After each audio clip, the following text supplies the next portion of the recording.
Saya bilang ke Ustaz Syarifuddin, okey Ustaz, saya sudah tersentuh ini untuk kita bantu kelola, tapi harus jelas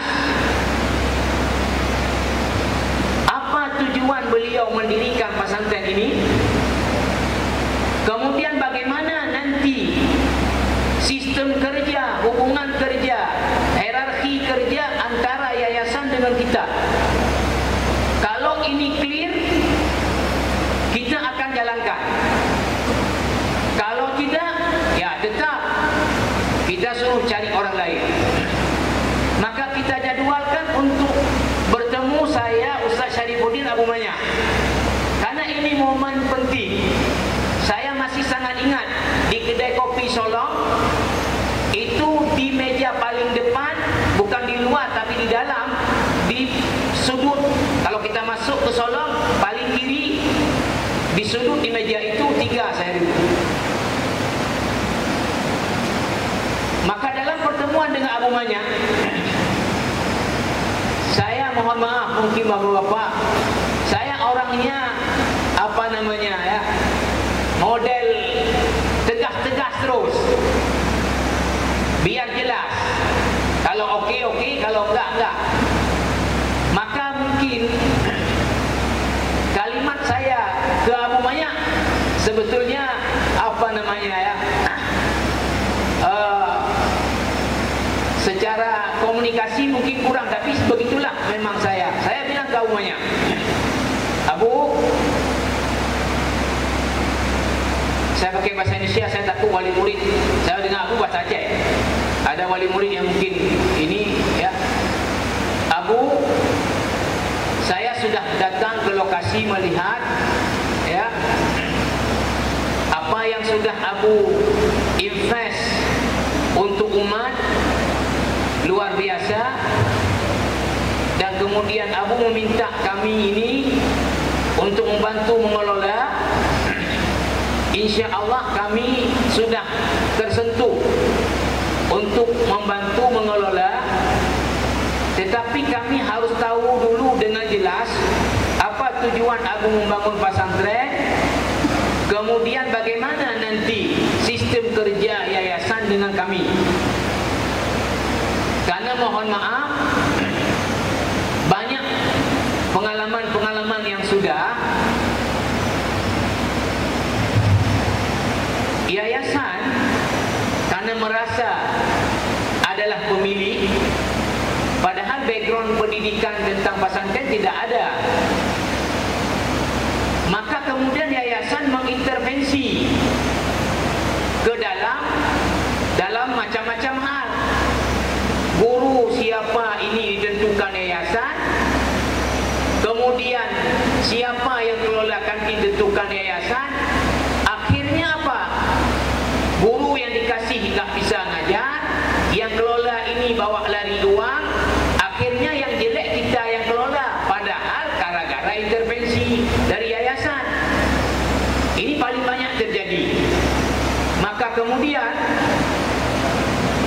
saya langsung tanya ke Abu Manya, sekarang Abu, apa tujuan Abu membangun pesantren? Belum dijawab, langsung saya tembak. Saya ajukan begitu, saya tambahkan terus. Untuk maksud bisnis ya. Sekarang tanam dulu modal, nanti sudah ramai santri, tarik lagi uang pembangunan, ambil balik, bahkan ambil untung. Itu ya. Oh enggak, bukan itu.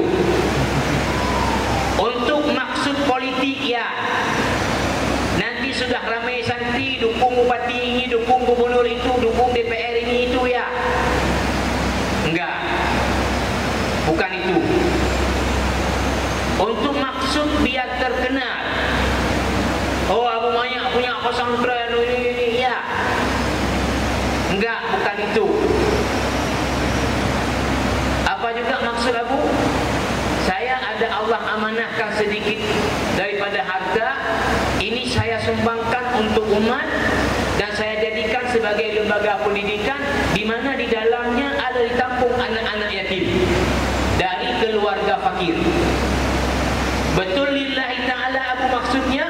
Betul. Baik, sudah lurus pertama. Kedua, kami baru mau mengelola Abu kalau jelas hubungan kerjanya antara yayasan dengan kami pengelola. Maka kami yang buat syaratnya sekarang. Abu yang setuju atau tidak setuju jawabannya. Bahawa seluruh hal yang menyangkut dengan pengelolaan ke dalam itu yayasan tidak punya hak untuk mengintervensi. Misalnya guru yang mengajar itu harus kami yang tentukan, enggak boleh yayasan. Kemudian kurikulumnya apa, kami yang tentukan. Tukang masak di dapur siapa, kami yang tentukan. Semua yang ada di dalam ini itu kewenangannya di bawah pimpinan pesantren, tidak boleh diintervensi oleh yayasan. Saya bilang kenapa? Karena tadi kami yang diserahkan kewenangan mengelola, yang masukkan guru yayasan, yang masukkan orang masak dapur yayasan, yang masukkan ini yayasan. Nanti ketika kami mengoreksi orang itu bilang saya ke yayasan bukan ke anda. Atau orang tadi tidak memenuhi kualifikasi, yang salah adalah kami. Maka berikan kewenangan penuh ke kami.